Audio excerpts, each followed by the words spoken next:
Nous sommes les Amazones d'Avignon. Des femmes en lutte, debout, organisées. Face au silence, à l'impunité, à la violence patriarcale, nous avons choisi la sororité, l'action, la parole. Pendant tout le procès Pellico, nous étions là. Présente, solidaire, offensive. Ce combat nous a renforcés. Les résistances auxquelles nous nous sommes heurtés nous ont prouvé que nous allions dans la bonne direction. Ce podcast est notre récit. Celui d'une mobilisation féministe. Collective, acharnée. Celui d'une alliance entre femmes pour soutenir l'une des nôtres. Car soutenir une femme, c'est soutenir chaque femme. Nous voulons raconter ce que d'autres veulent effacer. Nos colères, nos stratégies et nos victoires. Nous sommes des militantes. Nous sommes des combattantes. Nous sommes des sœurs. Nous sommes les Amazones d'Avignon. Et ceci est notre histoire. Et bonjour à toutes. Aujourd'hui, c'est Blandine et Valentine qui vont interviewer Aurore, qui va se présenter. Bonjour à vous, Blandine et Valentine, et bonjour à toutes. Donc moi, c'est Aurore, ou Aurora aussi, ça dépend, parce que mes racines sont provençales et aragonaises. Je suis enseignante et je suis militante féministe. Et depuis l'année dernière, je suis aussi étudiante en master violence sexuelle et également cofondatrice avec une amie de la Trêve Édition. On a la chance d'avoir Aurore qui habite à une demi-heure d'Avignon et qui est venue, bien sûr, au moment du procès et qui a participé. Je ne sais pas si tu te souviens, Aurore, de la première fois où tu as entendu parler du procès. Oui, justement, ça faisait partie des questions que je me posais un petit peu pour retracer l'historique, faire un petit peu cette mémoire féministe sur toute notre expérience autour du procès. Et en fait, j'arrive pas à identifier un moment clé, mais je sais que c'était bien avant que le procès commence parce que du coup, vu que c'est une affaire qui est relativement locale, nous, au sein des Amazones d'Avignon, on avait déjà vu l'information et en fait, on savait, on n'était pas prête à agir immédiatement, mais on était prête dans nos têtes et on savait qu'on serait sur place et qu'on ferait quelque chose. Donc voilà, c'est très flou au niveau de la chronologie, mais je sais que c'était bien longtemps avant que le procès commence. Qu'est-ce que tu as ressenti à ce moment-là? Est-ce que tu te souviens en découvrant, en découvrant? Ah oui, en découvrant, je dirais que c'est un petit peu ce que je ressens à chaque fois qu'on entend parler d'atrocités misogynes. Alors, je veux dire, on entend régulièrement parler de violences masculines à l'encontre des femmes, mais là, on faisait face à quelque chose qui était d'une ampleur, qui était dans la démesure. Et du coup, je pense que j'ai ressenti beaucoup de dégoût, mais en même temps de la perplexité aussi en simultané. C'est-à-dire que même si on sait que la violence, elle est masculine et qu'elle est partout. Quelque part, il y a peut-être une forme de sidération un petit peu où on veut pas y croire, quoi, parce que c'est trop dur. Et du coup, penser à ces hommes-là qui ont violé Gisèle Pellico, se dire que ce sont nos voisins, en fait, c'est juste absolument effroyable, quoi, parce qu'on pense à elle en tant que victime principale. On pense aussi d'ailleurs à sa fille Caroline, qui est bien sûr au cœur de cette affaire. Mais au-delà de ces femmes individuellement touchées, donc de Gisèle Pellico, qui est au cœur de la question, se dire que ces hommes qui en parviennent à passer à de tels actes sont si proches de nous, ça nous convertit en fait toutes en cibles, quoi. Au final, on est toutes des Gisèle. Oui, c'est ça, on se rend compte que finalement, ces hommes, on les croise tous les jours et que pour eux, je vais être un peu vulgaire, un trou est un trou, quoi. C'est ça. Et quand je dis que ce sont nos voisins, bien sûr, ce sont nos voisins, ce sont des hommes de notre entourage, mais ce sont des hommes de nos familles, en fait. Je veux dire, on n'est pas au courant de tout ce qui se passe au sein des familles, mais on sait que la violence masculine, elle s'exerce énormément au sein du foyer, au sein des cercles d'amis. Et en fait, on est avec des hommes comme ça, qui sont, on l'a vu, quand les portraits étaient faits, un petit peu pour voir les profils, comme s'il y avait une réponse, en fait, dans le profil de ces hommes. Donc, qu'est-ce qui les aurait conduits à exercer cette violence, etc. En fait, peu importe, il n'y a pas de raison. La seule motivation de ces hommes, c'est exercer un contrôle sur les femmes, ici en particulier sur une femme, mais on peut imaginer très facilement qu'ils l'ont exercé sur toutes les femmes de leur entourage avec des méthodes d'application différentes, évidemment. Peu importe que cet homme soit chauffeur de bus ou infirmier, ou etc. Ce sont des hommes qu'on fréquente, ce sont nos commerçants, ce sont des hommes qui sont autour de nous. On vit avec ces hommes-là. Et ce sont même des hommes qui parfois ont du pouvoir sur nous. Tu parles de l'exemple du chauffeur de bus, c'est un vrai exemple. Donc un homme qui faisait tous les jours, et encore il y a quelques mois, le ramassage scolaire dans les environs de Carpentras. Il a du pouvoir sur nos enfants. L'infirmier qui fait des domiciles. Pompier aussi. Le pompier, les pompiers. Les pompiers, oui. Bref, tous ces hommes qui ont finalement comme point commun, on va le dire, c'est des hommes. C'est le seul point commun d'ailleurs. Et c'est ce qu'il faut retenir, je pense. Enfin, peut-être que ça, on pourra en parler plus tard et pour conclure un peu cette discussion. Mais en fait, c'est le point central de toute cette violence qui est exercée. Le seul point commun, il n'y a pas de question de classe, il n'y a pas de question de religion, d'origine, rien de tout ça. Ce sont des hommes. Ils avaient aussi comme point commun de fréquenter ce fameux site pro.fr qui vient d'être ressuscité hier. C'est génial, ouais. Quelle On ne horreur. s'appelle plus comme ça, mais bon, c'est Incroyable. Et bien sûr d'être tous des consommateurs de pornographie. Tout à fait. Ouais, c'est le deuxième point commun nous qu'on a vu. Oui. Et c'est un point essentiel qui a brillé par son absence dans l'analyse médiatique, notamment la pornographie, la prostitution. Gisèle Pellicot a été prostituée par son époux, donc c'est au cœur évidemment de cette violence qui, de toute façon, c'est une manière d'institutionnaliser cette violence masculine. Elle est dans cette organisation. Dominique Pellicot crée une sorte d'institution en passant par ce site. Et ensuite, on voit cette institutionnalisation de la violence jusque dans le traitement au sein du tribunal, en fait, qui ne protège pas la victime et les victimes, ou les femmes qui accompagnent. Est-ce que tu peux développer, parce que tu dis qu'il a prostitué sa femme, et je pense qu'il faudrait lever un malentendu sur ce que tu entends par là. Et effectivement, je vois le possible malentendu, c'est que généralement, on considère qu'il faut qu'il y ait une transaction économique pour pouvoir parler de prostitution, ou qu'il faut qu'il y ait peut-être un système de traite, ou enfin, je sais pas, des choses comme ça qui ont l'air d'être comme assez claires dans l'esprit des gens, alors que en fait, la prostitution, et d'ailleurs, si on s'en tient à ce que les définitions disent, quoi, elle décrit aussi la relation qu'il y a eu entre Gisèle Pellicot et Dominique Pellicot, dans le sens où lui, quand il organisait, planifier les viols de son épouse, c'était pour en tirer du plaisir, en fait. Donc, il y avait quand même un bénéfice. Donc, ok, ce n'est pas un bénéfice en termes économiques, mais il y a un bénéfice qui en a été tiré.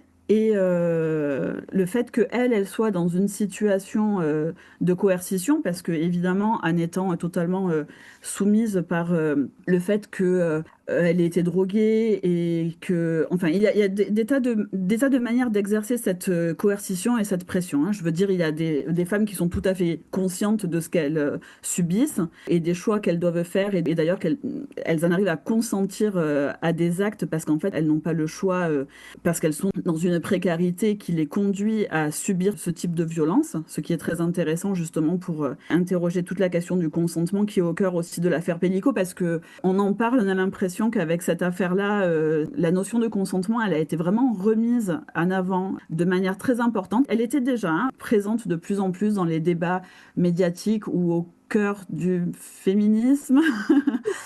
Je mets des guillemets quand même, oui, parce ça. Que bon... Avec des gros guillemets. C'est ça. Mais en fait, ce sont des choses qui sont au cœur de cette affaire et qui permettent de faire une analyse et de conclure que Dominique Pellicot a été proxénète de son épouse, puisque lui-même, il en tirait ce bénéfice, même si c'était voilà, ce bénéfice lié à son propre plaisir. Et à la possession de vidéos. Voilà, il y avait c'est ça. Exactement, parce qu'il y avait ensuite cette diffusion. Et dans le plaisir, c'est que juste, je voulais préciser ça, ce n'est pas nécessairement un plaisir sexuel, même si ça c'est une contrepartie qui est une sorte de bonus en fait sur cette situation, quoi, sur l'exercice de cette violence-là. Non, le plaisir, il est dans le plaisir de la domination, dans le plaisir du pouvoir sur les autres. Et certainement, il avait un plaisir qu'il retirait en fait du fait d'être en contrôle total de son épouse, mais aussi peut-être de ses autres hommes, puisque c'est lui qui prenait des décisions sur l'organisation des rendez-vous, etc. Voilà, donc en fait, le fait qu'il y ait un système, une organisation, le fait qu'il y ait quand même une sorte de rétribution, encore une fois, même si elle n'était pas économique, et c'est très important qu'on se sorte de la tête que la prostitution, c'est uniquement un lien financier, en fait, Oui, et avec puis des que les actes de femmes en violence. profitent surtout. Voilà. Parce on entend dire, mais la prostituée, elle gagne de l'argent pour elle, alors qu'on sait très bien que tout l'argent va au proxénète, et qu'elle Tout n'en à fait. tire rien du tout, juste elle survit, quoi. Tout à fait. Bah, c'est très intéressant du coup ce que tu dis sur la question du plaisir sexuel, de la jouissance sexuelle, parce qu'effectivement, Dominique Pellicot, il avait un plaisir dans la domination, mais même les violeurs de Gisèle Pellicot, puisque on sait que parmi les hommes qui ont violé Gisèle, il y en a plusieurs qui étaient impuissants pour des raisons physiologiques, hein, et donc ça les a pas empêchés, premièrement, de violer Gisèle, parce qu'il n'y a pas forcément besoin d'un pénis pour ça, et vous comprenez bien que du coup, la jouissance, elle n'est pas sexuelle, c'est évident. Tout à fait. La jouissance, elle est vraiment dans ce plaisir de la domination. Et en fait, on pourrait même aller un peu plus loin par rapport à cette idée de proxénétisme qui, enfin, pour moi, est évidente et je la remets pas en question concernant Dominique Pellicot, évidemment. Mais en plus, par extension, je dirais que tous ces hommes-là qui ont participé à toutes les étapes, c'est-à-dire aussi bien les violeurs de Gisèle Pellicot que les hommes qui ont lu, peut-être diffusé, partagé les annonces que Dominique Pellicot publiait sur Coco, etc. Ce sont aussi des proxénètes parce qu'en fait, le fait de parler en fait et de mettre en danger une femme en disant vous pouvez aller la violer vous aussi, ça crée un réseau. C'est ce pacte fraternel en fait et c'est cette complicité qui existe entre les hommes qui ne vont pas voir parce que leur empathie est totalement désactivée, que cette femme est en danger, qu'elle est déshumanisée complètement, que c'est un crime. Et en fait, dans leur démarche, tout va être fait pour justifier leur acte. Donc, sur le plaisir sexuel, ben, moi, je suis très critique aussi, parce que souvent, on a aussi un discours qui est très général dans la société, qui va avoir tendance à dédouaner les violeurs d'ailleurs, parce qu'on va souvent parler de misère sexuelle, on va souvent parler de... enfin, je sais pas, on va souvent Besoin, les hommes, en besoin fait. aussi. C'est ça, à le se besoin. dire. C'est Oui. ça. Vraiment, c'est ça, ouais. Le besoin, exactement. Et on va souvent plaindre les hommes, en fait, qui n'ont pas accès à une sexualité. Et du coup, ça, c'est une perspective, une manière d'analyser la situation qui, à mon avis, est un petit peu erronée. Parce que même s'il y a ce plaisir sexuel qui peut être retiré, encore une fois, je pense que c'est vraiment la cerise sur le gâteau. Ce qui est au centre vraiment de leur démarche, c'est de dominer autrui, autrui étant une femme, parce que bien sûr, entre hommes, on ne se domine pas comme ça, quoi, mais de pouvoir soumettre. Et vraiment, c'est le plaisir dans la soumission, quoi. Et c'est ça qui va leur procurer cette partie la plus intense de leur plaisir dans ces actes de violence qui vont être commis. Ce sont des agresseurs parce que, en fait, ils aiment dominer les femmes. Le lien avec l'aspect sexuel, en fait, il existe dans le sens où, oui, il y a une atteinte génitale, il y a des choses qui se passent au niveau sexuel, et donc pour les femmes, ce sont des traumatismes qui sont liés à leur vie sexuelle, oui, effectivement, mais pour les hommes, c'est un moyen comme un autre de soumettre les femmes. C'est vraiment passionnant ce que tu dis, vraiment. J'aimerais aussi souligner ce que tu as dit de pacte fraternel. Je sais pas toi, Valentine, mais moi, le mot fraternité, depuis ces derniers mois, je peux plus, je le vomis. Oui, on a vu en plus pendant le procès comment ils se soutenaient entre eux. C'était évident, vraiment. C'était pas seulement parce qu'ils se sont rendus compte qu'ils avaient vécu la même chose et qu'ils étaient pour certains dans la même situation de jugement, mais on voyait comment ils arrivent à créer des liens entre eux et des liens qui échappent déjà aux femmes et puis qui échappent à la justice, qui échappent à toutes nos institutions, à la police, à la justice, puisque le même lien est avec les policiers, est avec la justice. On a vu des liens Et aussi. les avocats, bien Et sûr. les avocats, voilà. Donc on a vu ces liens qui sont hors humanité, Ouais, tout à fait. qui excluent les femmes complètement. Tout à fait. Ce que tu dis, ça me fait même penser à une chose. En fait, je réfléchissais un petit peu à ce que la période du procès avait pu changer pour moi sur le plan personnel comme féministe, même si c'est très difficile de dissocier les deux. Et en fait, je réalisais que je savais pas trop quoi dire par rapport à ça, par rapport à cette réflexion, même si je voyais bien que c'était important de se poser la question. Et en fait, il y a quelque chose finalement qui m'est venu à l'esprit. C'est un truc qui m'a touchée vraiment. Je n'irai pas jusqu'à dire bouleversée, mais qui m'a vraiment beaucoup touchée. C'était le regard des violeurs, justement, qui se plante en nous, là, quand on était dans l'accueil avant d'accéder à la salle d'audience ou de retransmission. Le fait qu'on soit en fait mélangé avec ces hommes-là, voire l'absence totale de gêne ou de honte dans leur regard. Et même quelquefois, une forme de fierté, parce qu'en fait, on les voyait, même physiquement, leur corps, en fait, se grandissait, quoi.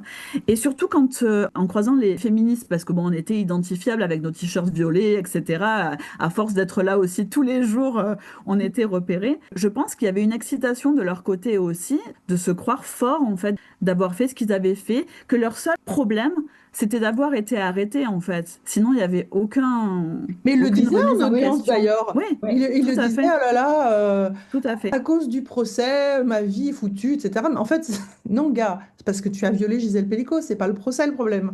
Et en fait, tous. Et je souffre à cause du choc carcéral. Enfin, ils avaient tous des façons des pauvres. De dire, voilà, oh là là, moi, ma vie et moi, on souffre beaucoup, sans empathie, complètement, ouais. Et les masques aussi, parce que le fait d'avoir un masque, c'est pas parce qu'ils avaient honte, c'est pour pas qu'on les reconnaisse après. C'est vraiment pas dans un but de se cacher parce qu'ils avaient honte du tout. De toute façon, la loi française dit qu'on doit avoir le visage découvert dans l'espace public, et c'est justement parce que quand on couvre son visage, on est dans une relation asymétrique. On voit sans être vu. Oui, et la relation asymétrique, elle était aussi pour nous les femmes et pour nous les féministes à ce moment-là, parce que justement au sein du tribunal, on aurait dû les sommer de retirer ces masques-là et ça n'a pas été fait. Ou en tout cas pas de manière systématique, parce que c'est vrai que j'ignore s'il y a eu des tentatives de leur demander de retirer... Oui, non, je ne parle pas de notre côté, je parle du côté des agents ou des agentes du tribunal. Je ne sais pas si ensuite cette demande a été faite... de leur part aux violeurs, mais on les a vus masqués constamment. C'est une manière de protection, quoi. Alors que nous, on était totalement exposés. C'est cette fraternité dont on parlait.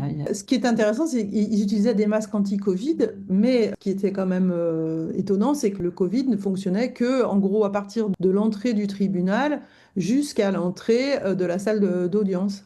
Oui. Évidemment, dans la salle d'audience, miraculeusement, il n'y avait plus de virus. Ils étaient un peu leur masque. Donc effectivement, c'était un subterfuge, tout le monde était au courant. Et ça a été laissé, et c'est encore une fois, d'abord, c'était pas légal, et en plus de ça, c'était encore un peu nous cracher à la gueule, parce que nous, on s'affichait, on était menacés, on était harcelés. On était à découvert, oui. Et on s'est mis en danger. Enfin, on s'est mis en danger. Le terme est un peu...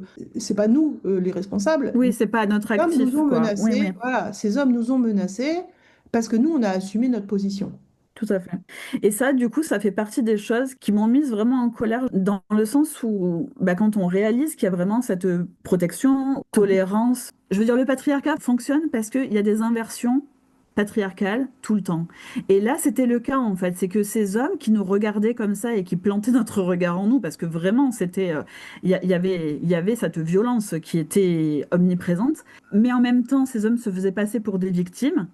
Enfin voilà, c'était vraiment ce cirque, en fait. C'est le cirque patriarcal qui était en action. Et du coup, comme on était sur place tous les jours et que ça a duré des semaines, ça devient éprouvant, en fait. Parce que c'est effroyable d'être confronté à cette...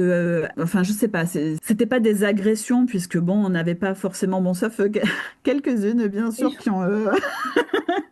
était secouée, on va dire. Mais voilà, il y avait cette ambiance, en fait. Voilà, c'était l'ambiance qui était une ambiance de violence, mais toujours qui était dans le sens de protéger ces hommes-là, finalement, quoi. Par exemple, les faire sortir par derrière pour les protéger des féministes. Lol. Voilà, exactement. Comment t'es-tu engagée dans le procès? Alors, tu étais là depuis le début, mais bon, à quelles actions principales as-tu participé? Je me suis engagée de plein de manières. Déjà, sur le plan personnel, ça me demandait une réorganisation de mon emploi du temps qui était assez importante parce que, comme tu disais tout à l'heure, j'habite pas sur place. J'ai presque 1 heure de route et j'ai pas de véhicule. Il n'y a pas de transport en commun non plus depuis chez moi. Donc, ça oblige forcément à penser la logistique. Donc, déjà, ça avait un impact concret, je veux dire, dans mon quotidien. Et ensuite, je me suis engagée sur pratiquement tout ce que j'ai pu. Je sais que j'aurais pu faire encore plus, sans doute, mais j'ai essayé de venir à un maximum d'actions. J'ai collé souvent. Je suis allée aux audiences régulièrement aussi. Ça, c'était génial parce que du coup, on avait ce calendrier entre nous où on arrivait à s'organiser pour savoir si minimum une femme pouvait être sur place chaque jour. Et on y était arrivé, je crois, à 99,9%. On était là tout le temps, quoi. On était plutôt souvent 3 ou 4. Hein. Ouais. Oui, totalement. Voilà, ensuite, qu'est-ce que j'ai fait Les manifestations. Ouais, les manifestations, notamment tout à la fin de la période de procès où j'ai même co-organisé avec la contrepartie espagnole, on va dire, la venue de femmes qui se déplaçaient donc depuis l'Espagne pour manifester avec nous le dernier jour de toute cette période éprouvante et surtout qui étaient venues crier leur indignation par rapport au verdict honteux qui était tombé la veille. Je dois dire aussi un petit mot, je pense que les Espagnols aimeraient qu'on dise, c'est que elles espéraient vraiment être là en fait pour manifester le jour de l'annonce des verdicts et malheureusement c'était pas possible. Tout le monde avait anticipé que ça serait le 20 décembre et finalement c'est tombé un jour avant. Et leur voyage, évidemment, hein, comme on peut très bien l'imaginer, il était organisé de longue date donc c'était impossible de décaler à un autre moment. Donc on s'est retrouvés à faire une manifestation alors qu'il n'y avait plus d'activité au tribunal. Donc ça, je sais que ça a fait part des déceptions un petit peu après un long voyage comme ça, arriver depuis l'Espagne et se retrouver à faire une manifestation sans pouvoir être dans l'ambiance du procès, ne pas pouvoir rencontrer Gisèle Pelicot puisqu'elle n'était plus sur place. Et voilà. Mais je sais que c'était fort pour elle aussi de se joindre à notre indignation parce que, évidemment, hein, les verdicts qui sont tombés étaient vraiment calamiteux. Ça s'est terminé en eau de boudin, vraiment, pour nous, on s'attendait à quelque chose. Quand je dis nous, c'est vraiment toutes les femmes féministes engagées, peu importe dans quelle région du monde. Hein. Comme on le sait, le procès a été tellement médiatisé que les femmes étaient engagées de partout. Pour nous toutes, ça a été une déception, parce qu'on s'attendait justement, vu l'ampleur du procès, vu toute la portée médiatique, à ce qu'il y ait des condamnations qui soient exemplaires. Et finalement, ça n'a pas du tout été le cas. Mais pas du tout. Et certaines étaient même honteuses. On a eu même notre président, je crois, qui a fait un tweet en disant c'est génial, ils sont tous condamnés. Bah, c'est un peu la moindre des choses. Enfin, comment te dire? Je pense que réellement, s'ils n'avaient pas été tous condamnés, on aurait... J'avais beaucoup de messages, moi, par Instagram et autres, de femmes qui disaient on va tout casser hein, s'ils ne sont pas condamnés. Donc, c'était un peu le minimum quand même. Mais effectivement, ils ont eu tous à peu près des peines d'environ 30% inférieures à celles qui étaient demandées par les réquisitions. Et en dessous de la moyenne nationale. Et en dessous, voilà, Oui. qui elle-même était à peu près alignée sur la moyenne pratiquée en cas de jugement. Donc ils ont tous eu vraiment des peines réduites, et ce qui a d'ailleurs justifié la jubilation de certains avocats à la fin. Oui, on s'en rappelle. Hein. Ça a été un moment d'une grande violence. Ah oui. Parce que la justice n'est pas passée, malgré les preuves, malgré le caractère exceptionnel d'avoir toutes les vidéos, d'avoir les preuves, d'avoir tout le procès derrière, le retentissement, la justice n'est pas passée. Non. Donc ça, il y a quand même, je ne sais pas toi de ton côté, mais une colère et un ressentiment derrière. En fait, Ah oui, tout à fait. c'est une dette insolvable de toute façon. C'est quand les gars ils vont dire j'ai payé ma dette. C'est comme quand Bertrand Cantat, qui a fait 4 ans de prison pour avoir tué Marie Trintignant, il dit j'ai payé ma dette à la société. Ben non, t'as juste purgé une peine. Mais tu peux pas payer. C'est une dette insolvable. Tu peux pas payer cette dette-là. Et c'est pareil pour le viol. Je crois que c'est toi qui avais utilisé cette phrase. On ne peut pas être déviolé. Oui, exactement. Exactement. Et quand on comprend ça, ça fait vraiment un déclic en fait. Parce que je crois que c'est Gisèle Halimi qui en parlait, c'est cette... enfin, je sais pas, hein, si je me trompe de femme, vous me corrigerez, mais qui parlait de mort psychique en fait. Et c'est ça, quand on subit ce genre de violence, quand on subit des agressions sexuelles et des viols, on a une partie de nous dont on doit faire le deuil en fait. Et c'est un deuil qui va durer toute la vie en fait. C'est juste que c'est une part de nous en deuil qui va nous accompagner de manière constante, quoi. Et là, c'est ce qui se passe. C'est ce qui peut nous permettre en fait de comprendre à quel point les procès pour viol, et dans le cas de procès comme celui-ci où on a une démesure justement d'agresseurs sur une même victime, on se rend compte que la société n'a vraiment pas compris ce que c'était la violence masculine à l'encontre des femmes et ce que faisait le viol aux femmes en fait. Vraiment, on est dans une forme d'impossibilité de discussion. Parce que la perception du côté des féministes et du côté de la société globale, on va dire, n'a pas du tout la même compréhension de ce que c'est. alors que les femmes le vivent dans leur chair, et quelque part, elles le savent quand même. Mais il faut pouvoir comprendre la dimension systémique aussi qu'il y a derrière ces violences masculines. Et donc, quand on a compris ça, on peut comprendre ce que c'est que l'impossibilité d'être déviolé, ce que ça fait au niveau de l'échelle globale, et que ça a un impact à tous les niveaux, un impact sanitaire. Enfin, c'est quelque chose qui est d'une ampleur qui est presque... Enfin, c'est comme quand on essaye d'imaginer l'univers, l'infini, des concepts comme ça. En fait, c'est tellement grand et ça nous dépasse tellement que, quelque part, ça nous met un petit peu en échec dans cette manière de réfléchir, en fait, aux violences que les hommes nous infligent. Parce que c'est partout.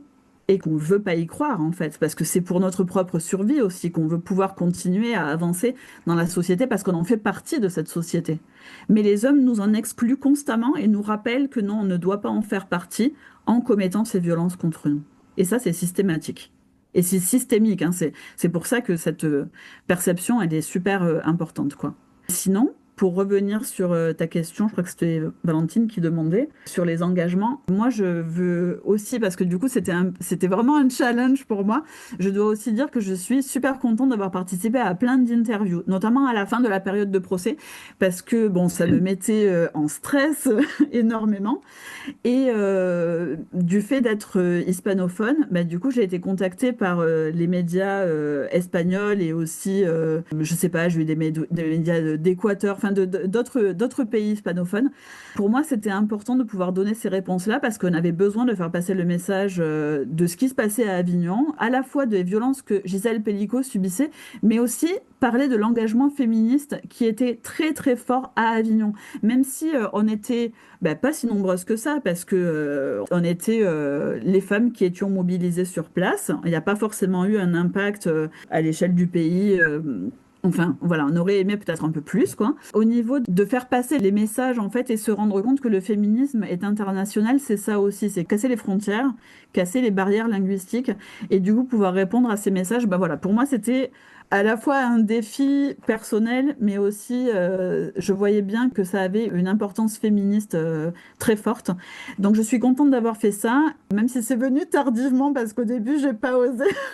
Oui, c'était difficile. Ouais, dur, ouais. Et merci de l'avoir fait. Et c'est vrai qu'il y a beaucoup de femmes hein, qui ont fait comme toi. Alors, donc toi, tu en as fait beaucoup, mais qui ont au départ pas osé répondre. Il y a aussi cette question de je suis pas légitime, ou je vais répondre pas bien, ou il y a sûrement quelqu'un qui peut faire mieux que moi. Enfin, il y avait tout un tas de choses, ce qui fait qu'il y a des femmes qui ne voulaient pas au départ répondre. Oui, je sais pas faire, j'ai jamais fait, voilà. Je sais pas faire. Et finalement, quasiment toutes les Amazones ont répondu à des médias. Ouais. Alors évidemment, toi, tu en as fait beaucoup. Et seule. En fait, on a commencé à faire à deux. Et c'est vrai que ça déstabilisait un peu les médias parce qu'il fallait tendre le micro à l'une après à l'autre. La caméra les suivait ou pas quand c'était filmé, donc c'était un peu pénible pour eux. Mais ça nous laissait le temps aussi, nous, de réfléchir un peu pendant que l'autre répondait, etc., et de compléter. Donc on a commencé comme ça pour s'entraîner, quoi. Et c'est vrai que ça nous a permis quand même d'avoir des médias, enfin, moi, je sais pas, de la Chine, le Chili, le Japon, l'Australie... bien sûr, tous les pays d'Europe, toute l'Amérique du Nord. Enfin, c'était quand même... c'était incroyable. C'était incroyable, ouais. Et grâce à ça, d'ailleurs, je pense que ça a permis la médiatisation qu'on a connue en France après. Parce que si vous vous rappelez, les premiers jours ou la première semaine, la plupart des médias qui étaient sur place étaient des médias étrangers. C'était pas les médias français qui étaient le plus impliqués au tout départ. Ah ben bien sûr, c'était les médias anglo-saxons, américains surtout, et la BBC. Les Français sont arrivés quand ils ont vu qu'il y avait les autres, en fait. Et il y avait la télé espagnole, TVE, qui était là beaucoup aussi, et également la télé suisse, la RTS, était vraiment énormément là. C'est vrai, on a eu quelque part un effet de miroir, en fait, un truc en deux coups. Les médias français qui se sont dit, oh, ben, on a peut-être un peu merdé là, en voyant que tout le monde parlait de l'affaire Pellico sauf eux, quoi. Donc, tu as participé à beaucoup d'actions pendant le procès, dans le in, au tribunal, et dans le off, dans la rue. Est-ce que c'était pour toi la première fois que tu t'engageais comme ça, ou est-ce que tu as des choses à raconter sur ton passé de féministe? Oui, alors je peux me faire un peu un historique si ça vous va, parce que pour moi, c'est important aussi de raconter que, en fait, je viens d'une famille qui est profondément marquée par la guerre civile espagnole et par la dictature franquiste. Et du coup, j'ai baigné dans une culture qui est vraiment républicaine et anarchiste. Ce qui a fait que j'ai évolué dans un milieu où l'entraide était essentielle. Donc il n'y avait pas forcément le féminisme qui était au cœur de mon éducation ou de ma manière de concevoir voilà, les relations sociales, etc. Mais ça en faisait partie parce que justement dans cette approche, c'était normal de valoriser l'émancipation. Donc ne pas dépendre d'une religion, ne pas dépendre d'un chef, ne pas dépendre d'un homme. C'était vraiment quelque chose qui faisait partie de cette manière de penser les choses. Bien sûr, en pratique, c'est pas forcément la même chose, hein. C'est très différent de parler des idéaux et ensuite de ce qui peut se passer au sein d'une famille, évidemment. Mais ça, c'était l'idée quand même, les idées sur lesquelles je me suis construite. Et du coup, je sais que ma manière de voir les choses, elle est très idéaliste et elle est certainement utopique aussi, d'une certaine manière, quoi. Donc, le chemin vers le féminisme, il s'est pas fait automatiquement, même si voilà, il y avait des choses qui permettaient que ça germe, quoi. Mais du coup, mon engagement, il est resté longtemps superficiel, en fait. Je n'irai pas jusqu'à dire que j'étais une féministe libérale non plus. Ça, je mets des guillemets là, bien sûr, aussi, parce que le féminisme ne peut pas être libéral. C'est une expression voilà, qui permet qu'on se comprenne, quoi. Donc, c'est resté superficiel, parce qu'en fait, c'est resté longtemps basé sur plutôt les individus, quoi. Chaque femme, ce que personnellement elle pourrait faire, elle aurait pu faire, comment on aurait pu l'aider, elle, etc. Il n'y avait pas forcément la notion de système, en fait, qui était dans ma manière de concevoir les choses. Pourtant, la notion de système, elle existait déjà dans les valeurs anarchistes. Ça, c'était le cas. Et donc, je pense qu'après, c'est venu assez naturellement, entre guillemets, naturellement, donc grâce à ces conditionnements-là, pour pouvoir arriver vers le féminisme. Et du coup, avant ça, il m'a fallu quand même des étapes. Et j'ai essayé de réfléchir aussi à cette question-là. Et j'ai identifié 3 moments en fait qui semblent importants dans cette construction féministe. Le premier, je dirais que ça date peut-être autour de 2016. Donc ça faisait quelque temps déjà que j'avais une sensibilité, que j'avais une défense des femmes, on va dire, mais c'était pas du militantisme encore. Et vers 2016, en fait, j'ai commencé à lire beaucoup de livres parce que c'est nécessaire hein, pour former notre pensée et pour former nos actions ensuite. On ne peut pas se priver en fait de la connaissance des actions, des écrits des femmes qui ont été là avant nous, de certains hommes aussi qui ont certaines analyses qui peuvent être intéressantes. Et moi, j'ai été marquée notamment par la lecture de Fanon, qui donc n'est pas connu pour son féminisme, mais grâce à ces lectures, je crois que c'est là que j'ai vraiment compris la notion de domination dans les systèmes, en fait. Et donc, par extension, comprendre ce que c'est la condition universelle, en fait, de subordination des femmes. Vraiment cet aspect universel qui est super important et qui nous permet de nous reconnaître les unes avec les autres, en fait. Donc voilà, ça a été la première étape. Ensuite, il y a eu un autre moment qui a été très très important, c'était lors d'une conférence où j'ai découvert Amelia Tiganus, qui est une féministe géniale, très connue en Espagne. Donc je dirais que ça, c'était vers 2018 ou 2019. Et juste après, l'année suivante, ça a été le pic trans, en fait. Grâce aux réseaux sociaux, hein. C'était les réseaux sociaux et c'était aussi en particulier grâce à Julie, qui se reconnaîtra peut-être en écoutant. Mais de commencer à se découvrir comme ça les unes les autres, notamment sur Facebook, ça a permis de redonner cette dimension à la notion de système. Encore une fois, pour moi, ça a été la clé à chaque fois. Tant que cette identification, elle n'était pas réalisée, je suis restée dans cette approche superficielle de la question. D'accord, donc 3 étapes qui te mettent un peu des cailloux dans tes chaussures. À ce moment-là, tu vas passer du côté obscur de la force. C'est ça. En fait, au moment où je découvre Amelia Tiganus, je découvre l'abolitionnisme. Et c'est là que j'ai l'impression que toutes les pièces du puzzle vraiment s'emboîtent à la bonne place et que ça devient facile à comprendre en fait aussi. Parce qu'une fois qu'on a compris qu'il y avait un système de domination qui était en place, que ça fait 25 siècles au moins, hein, parce qu'il faudrait pouvoir remonter plus loin en fait pour pouvoir attester de plus de violence certainement, qu'il y a 25 siècles de domination sur nos épaules, de domination masculine sur nos épaules de femmes, eh ben, ça permet en fait de relativiser beaucoup de choses, de comprendre aussi les choses qu'on subit, de comprendre ce qui s'est passé avant nous et qui nous conditionne et qui forge notre socialisation aussi, enfin tout ça quoi. Et nous empêche de comprendre. Ah oui, et qui nous empêche, oui, totalement. Les œillères qui vont avec. C'est ça. Et je dirais que donc au niveau des actions collectives, donc ça c'est venu plus tard puisque cette compréhension et cet engagement est venu voilà à partir de 2016-2017 par là. Donc ça fait pas encore une dizaine d'années quoi. Et la première action vraiment collective de grande, même de très grande ampleur, c'est quand j'ai participé à la grève des femmes parce que j'habitais en Espagne à l'époque. Donc c'était en 2018. Pour le 8 mars, et le pays a été paralysé. Toutes les femmes étaient dehors et faisaient grève, et c'était incroyable parce qu'il y avait toute une programmation avec des tas d'actions différentes, et je me rappelle notamment d'une action très très belle qu'on avait faite dans le cadre du 8 mars, où on avait fait une chaîne humaine de femmes entre les 2 maisons de retraite de la ville où j'habitais, où on se tenait la main toutes, sans se désolidariser, pour montrer justement, faire cette critique du care, donc les soins, et montrer qu'en fait, sans les femmes qui soutiennent les personnes dépendantes, on va dire, parce qu'on peut aussi bien parler de la petite enfance que de personnes qui auraient un handicap ou de personnes âgées, etc. Sans les femmes, en fait, dans l'état actuel de la société, on ne fonctionne pas. Et donc cette critique, je l'ai trouvée magnifique parce qu'elle était déjà très concrète, le fait de nous voir dans la rue et de se tenir comme ça, la main, de faire ce lien quoi, qui ne s'arrêtait pas. C'était fort, mais c'était très poétique aussi. Et moi, je sais que j'ai cette sensibilité-là, et donc j'ai été très très très émue par ce moment-là.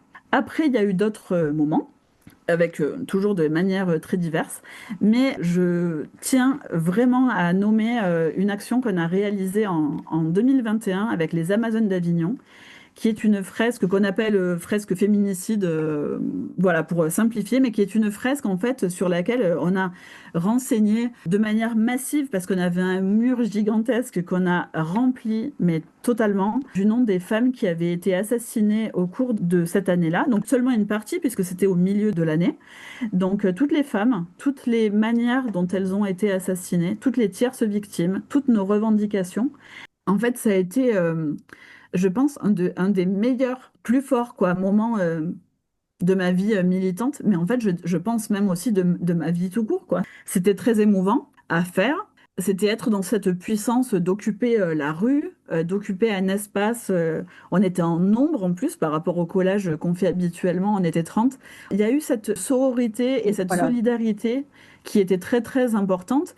Mais vraiment, l'émotion, elle est authentique parce que même encore aujourd'hui, on a une magnifique vidéo de cette fresque chantée par une de nos militantes en plus. Et en fait, je sais pas si c'est sa voix aussi, mais je n'arrive pas à visionner la vidéo jusqu'à la fin sans pleurer, quoi. C'est pas possible. Ça fait partie de mes meilleurs moments, voilà, qui sont très importants.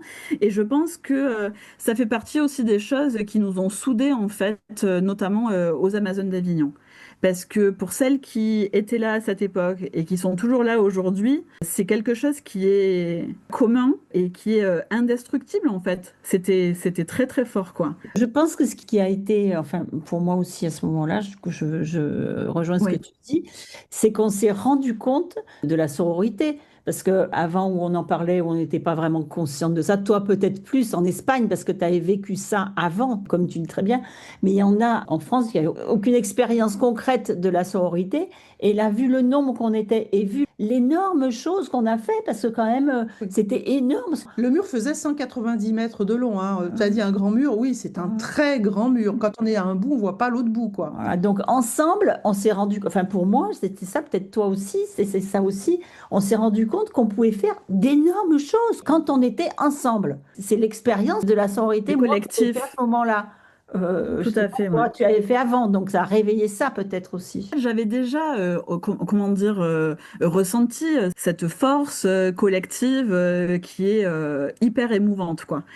Mais en Espagne ou dans les autres lieux où j'ai vécu, j'avais jamais utilisé ce mode d'action qu'on a aujourd'hui au sein des Amazones d'Avignon, qui est donc de peindre une lettre par feuille pour former des phrases qu'on va ensuite coller généralement avec de la farine, donc on n'est pas bien méchante quand même, sur des murs.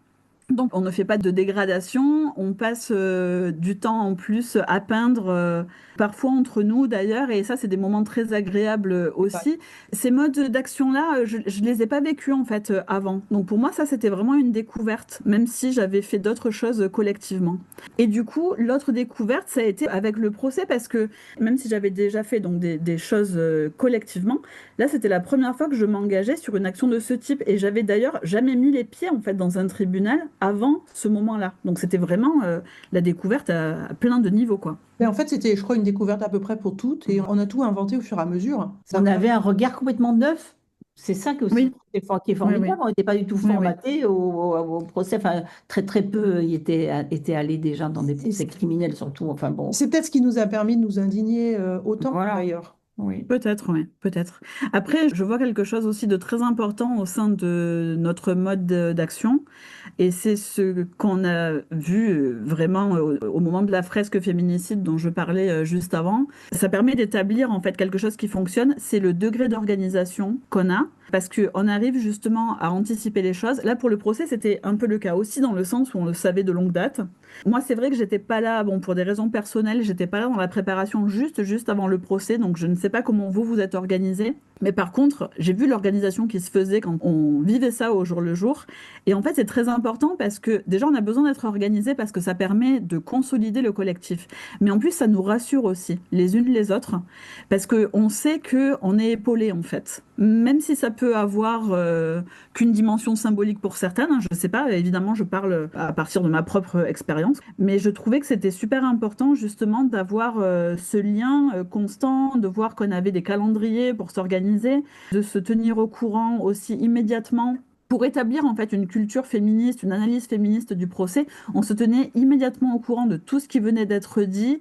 On faisait des résumés de ce que les violeurs pouvaient raconter pendant les audiences ou les expertises faites par les psys, par exemple. Et en fait, par rapport aux violeurs, par rapport à cette analyse que nous, on pouvait faire, c'est parce qu'on cherchait à identifier justement cette tentative qui était constante de les dédouaner, en fait. Dans les analyses psy ou dans les interrogatoires auxquels on pouvait assister, on voyait que constamment, il y avait cette recherche. Il y a des biographies, en fait, qui sont établies. Et donc, on voyait que dans les biographies, il y avait toujours est-ce que tel homme a vécu de la maltraitance dans l'enfance? Est-ce qu'il a tel problème sexuel? Est-ce que, voilà. Et donc, toujours, en fait, des raisons qui poussent finalement une sorte de, je sais pas, compréhension en fait, peut-être même de pardon, je sais pas, mais en tout cas de justification. Et ça, c'est intolérable et c'était très important. Je sais pas, parfois j'aime à penser que Gisèle Pellico s'en est rendu compte, je sais pas si c'est le cas, mais j'espère qu'elle a compris que nous, on était là pour ça justement, ou que les autres femmes ont compris qu'on était là pour ça. Parce que à ce moment-là précis, on a besoin de l'analyse féministe pour nous rappeler ce qu'on disait tout à l'heure, que c'est un acte de domination, c'est pas autre chose. Et donc, on n'a pas besoin de se demander est-ce qu'un tel a vécu telle ou telle chose, parce qu'il n'y a aucune raison qui sera valable. Je veux dire, si on regarde d'ailleurs dans le volume des femmes qui ont des diagnostics psychiatriques, quelles femmes vont agresser des hommes massivement, en fait? Ça n'existe pas. Je veux dire, même avec un diagnostic psychiatrique, on peut toujours voir que la violence, elle est masculine, à l'encontre des femmes. Donc, on a toujours cette analyse féministe qui vient nous sauver, en fait, dans la compréhension de ce qui se passe. Et d'ailleurs, la première chose que cette analyse, elle nous explique et qu'elle nous permet de bien comprendre, quand cette violence, elle est exercée par les hommes sur les filles et sur les femmes, si vraiment c'était un passif d'avoir été violenté, d'avoir été maltraité dans l'enfance qui pousserait les adultes à se comporter de manière violente, mais alors le monde serait à feu et à sang par les femmes. Ça serait les femmes, en fait, les premières à vouloir assassiner tout le monde et on ne le fait pas. On ne le fait pas. Donc, c'est vraiment ça aussi qui nous permet à chaque fois de remettre en perspective le fait qu'on n'a pas à dédouaner, à justifier les actes des hommes et surtout que cette violence, c'est toujours un choix. Si c'était pas un choix et que c'était vraiment un conditionnement, les femmes, en fait, automatiquement, voilà, seraient des violentes aussi, quoi. Non, mais c'est sûr, c'est pas comme si, parce que tu as été maltraité ou violé, tu avais un crédit pour faire de nouvelles victimes à ton tour, en fait. Je veux dire, dans quel monde on est, là? Pauvres hommes, hein. Vraiment, toujours, quoi. Les pauvres. Ouais. Aurore, est-ce que tu penses que le traitement médiatique du procès reflète fidèlement ce que tu as vécu. Je trouve que le traitement médiatique, il est super intéressant à analyser. Parce que, en fait, c'est la traduction des choix qui sont faits par d'autres, qui ne sont pas forcément connaisseurs ou connaisseuses du féminisme. Et d'ailleurs, dans ce cas particulier, des violences sexuelles, ou voilà. Et du coup, c'est la traduction tordue, en fait, de ce qui devrait être au cœur des débats qui concernent les femmes. Et donc, on se rend compte qu'il y a un décalage.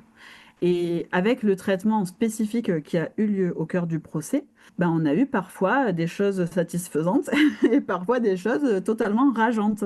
Donc vraiment des émotions qui pouvaient être opposées les unes les autres. Parce qu'on s'est rendu compte qu'il y avait des médias qui protégeaient les violeurs, d'autres qui blâmaient la victime. Ça, c'est arrivé très souvent. D'ailleurs, une chose va avec l'autre, hein. Cette manière de blâmer, c'est aussi une manière de protéger. Donc ça va main dans la main. Et après, on a eu, et ça c'est très important, de se rappeler qu'il y a eu des réécritures de notre histoire qui ont été importantes. Et notamment, couper des phrases, recomposer, etc. Ou garder qu'un petit morceau d'une très longue interview. Bon, très bien. Ça, c'est arrivé très fréquemment.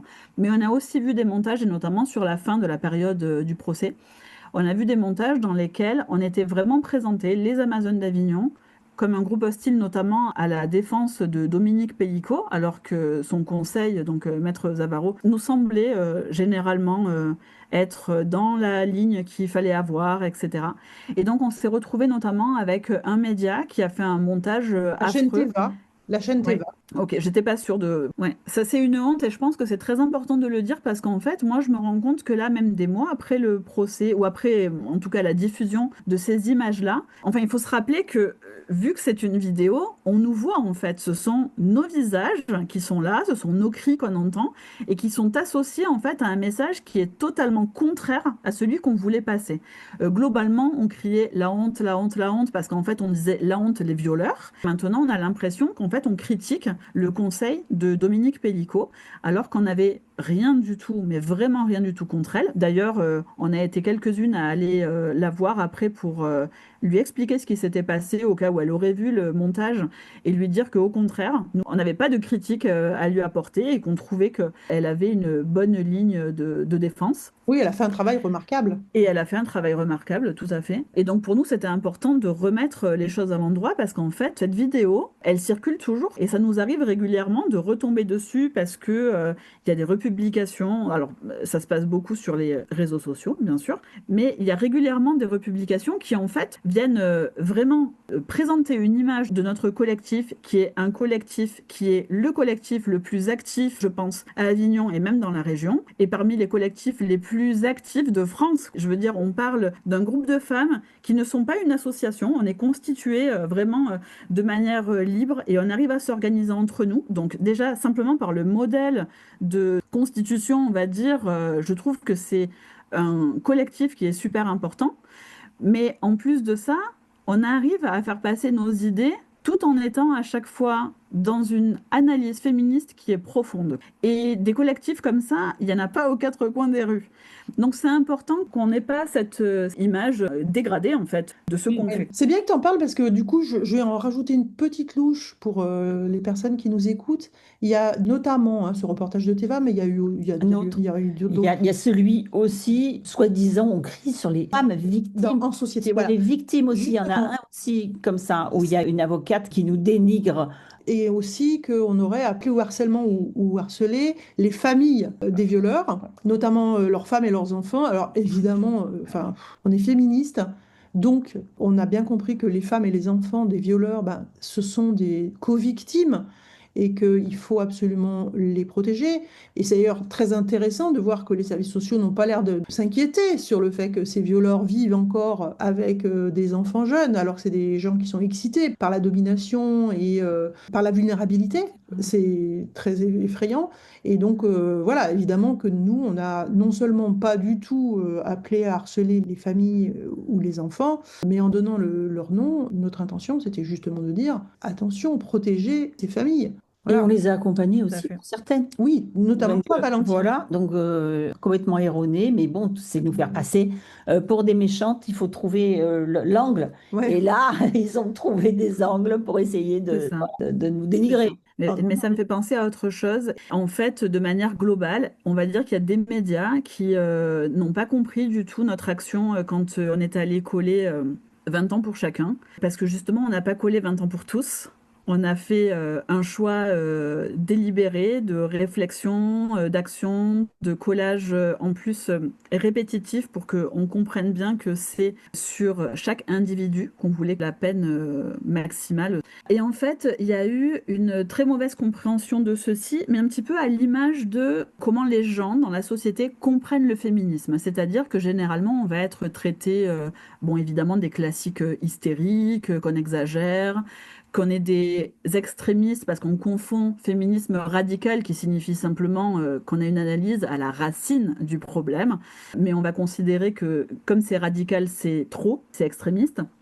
Et donc on est souvent critiqué sur cette base-là comme si le féminisme était toujours une exagération, soit de la moquerie, soit de l'indignation, enfin c'est pas acceptable. Alors que je tiens à le rappeler, il faut se rappeler qu'à chaque fois qu'on y pense, à chaque fois qu'on pense à Gisèle Pelicot, à toutes les violences masculines à l'encontre des femmes, mais là, recentrons-nous sur Gisèle Pelicot, à chaque fois qu'on y pense, qui oserait croire qu'un époux devient le proxénète de sa conjointe inconsciente pour la livrer à des dizaines et des dizaines d'hommes? Je veux dire, il faut que ça entre dans nos esprits aussi, qu'on donne juste une réponse de ce que devrait faire la société face à ces violences qui sont extrêmes. Ce qui est extrême, c'est jamais du côté du féminisme, en fait. Le féminisme, c'est une réponse, justement, de regagner cette paix que les femmes devraient avoir juste du fait que nous sommes des humaines. Oui, c'est une remise à l'endroit, oui. Merci de le dire, en fait. Moi, j'aimerais bien, et je pense que toi aussi, et toi aussi, Valentine, consacrer ma vie à autre chose. Pourquoi pas faire des activités avec mes sœurs féministes? Mais moi, la nuit, là, ça fait par exemple 2 nuits de suite que je vais écoler. J'aimerais bien pouvoir, moi aussi, glander dans mon canapé. Vraiment. Vraiment, ouais. Si on a des droits, nous les femmes, c'est parce que les féministes se battent. Et si on veut pas les perdre, il faut se battre.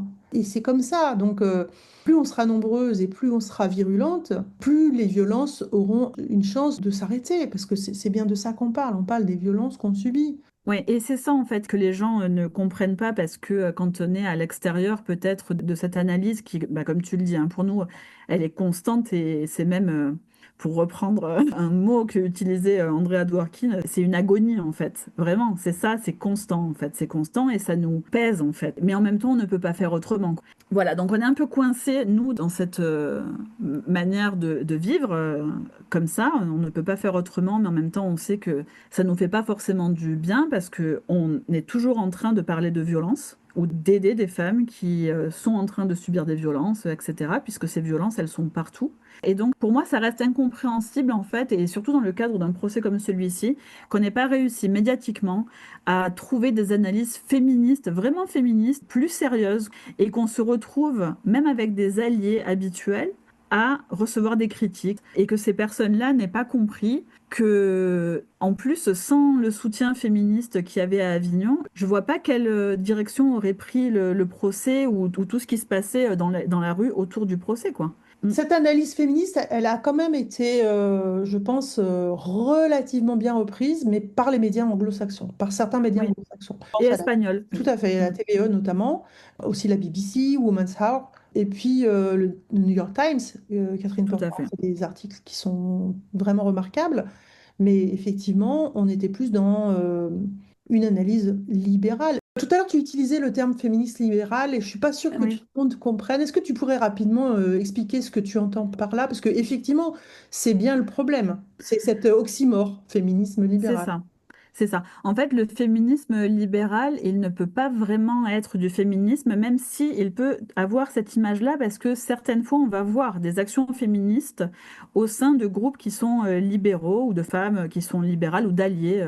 Et donc, par libéral, ce que j'entends, c'est que on va avoir en fait une approche, que ce soit d'analyse ou d'action, qui est basée sur l'individu. Et ça, ce n'est pas possible en fait au sein du féminisme. On doit forcément avoir... c'est un petit peu ce que je disais tout à l'heure quand je parlais de système. C'est-à-dire que les personnes qui vont avoir des approches politiques libérales, en général, hein, pas forcément sur le féminisme d'ailleurs, hein, ça peut être sur des tas de choses, c'est qu'elles vont voir en fait les impacts au niveau de l'individu.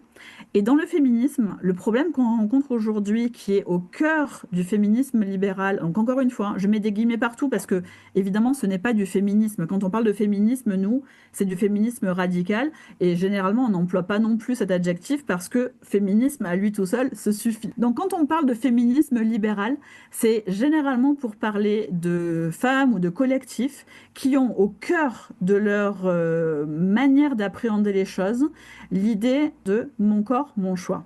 Et tout à l'heure, on parlait un peu du consentement. Et en fait, je pense que l'idée du consentement vue par le féminisme libéral, c'est très important de l'expliquer pour voir justement quels sont les écueils qu'on va rencontrer. C'est-à-dire que dans le féminisme libéral, on va considérer que chaque femme a une forte, alors je crois que le terme qui est souvent employé, c'est agentivité ou quelque chose comme ça, une forme en fait d'autonomie individuelle qui fait que chaque femme, du moment qu'elle a comme une connaissance éclairée de sa situation, encore une fois, j'emploie les mots qui correspondent un peu à ce mode de pensée idéologique, elles vont du coup pouvoir prendre des décisions sur leur vie.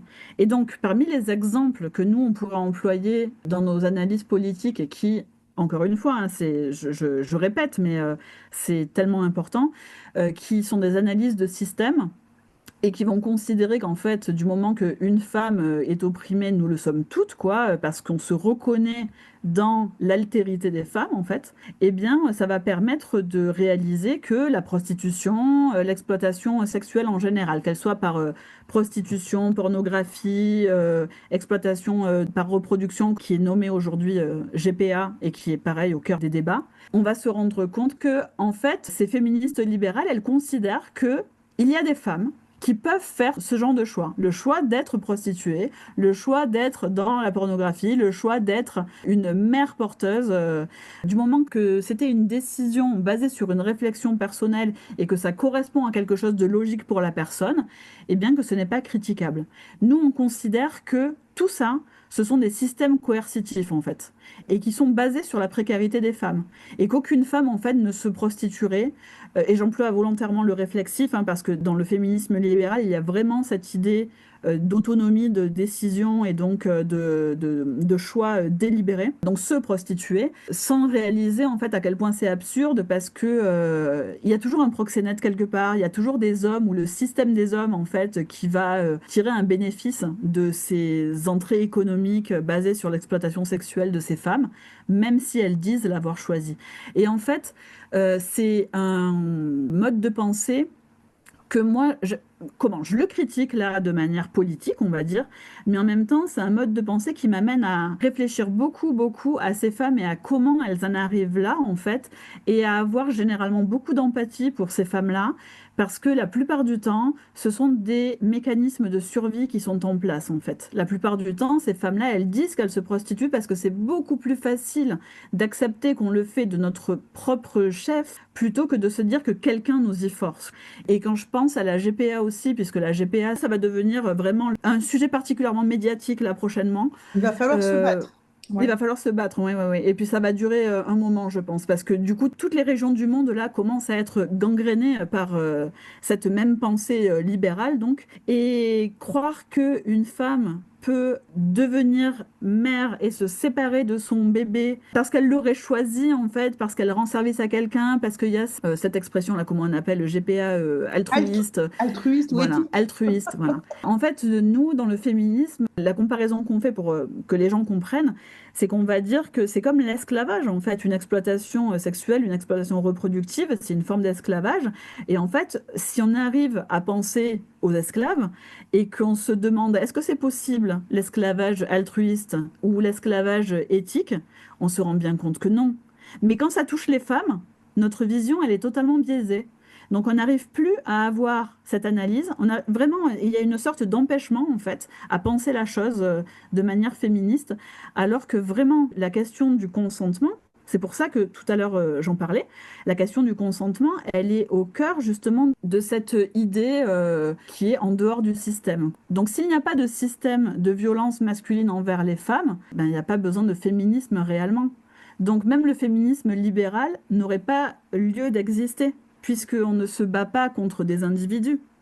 Tu as déjà un petit peu évoqué le concept. J'aimerais bien qu'on passe un peu de temps sur l'idée de ce qu'est la sororité pour toi. Qu'est-ce que ça t'évoque? Et aussi de situer ce concept-là dans le cadre, évidemment, du féminisme, mais de nos actions dans le procès pédicaux, et puis aussi aujourd'hui, en fait. Est-ce que ça, c'est une notion, un concept qui te parle plus aujourd'hui qu'avant? Oui, est-ce que ça a renforcé quelque chose en toi ou est-ce que ça a changé, en fait, quelque chose? Ok. Donc, ce que le mot sororité m'évoque, c'est le lien qui existe entre les femmes parce qu'elles sont des femmes. Et ça m'évoque une forme de complicité. Pas complicité dans le sens où on va forcément parler, mais dans le sens de l'inverse, en fait, de la fraternité. Mais de manière encore plus forte que cette complicité fraternelle, parce que, justement, elle ne peut pas toujours avoir lieu. Elle est là, mais elle ne peut pas toujours se mettre en place, quoi. Et je dirais que c'est plus fort parce que les femmes, elles sont unies, en fait, dans la violence que les hommes leur infligent. Et en même temps, c'est ça qui va rendre, justement, plus compliqué à identifier ou à mettre en place une sororité comme elle est imaginée en fait, vraiment comme un mode de vie ou un mode d'action. C'est pour ça que je parle vraiment du lien parce que je crois que par défaut, juste le fait d'être des femmes, ça nous place dans un lieu de sororité. Et donc c'est très difficile à mettre en place parce que on a été socialisés en fait pour être divisés et pour pas se reconnaître comme peuple en fait. Et ce lien qui nous unit, c'est ce lien en fait qui permet de concevoir l'universalité et le fait que toutes les femmes, et là peut-être encore plus que les hommes, je sais pas, mais que toutes les femmes sont unies face à cette violence masculine, peu importe le lieu géographique dans lequel elles se trouvent, peu importe le pays, peu importe la région du monde, on va retrouver des violences qui sont exercées de manière différente parce que les stratégies des hommes changent et s'adaptent aux conditions, qu'elles soient politiques, enfin peu importe, elles s'adaptent à tout.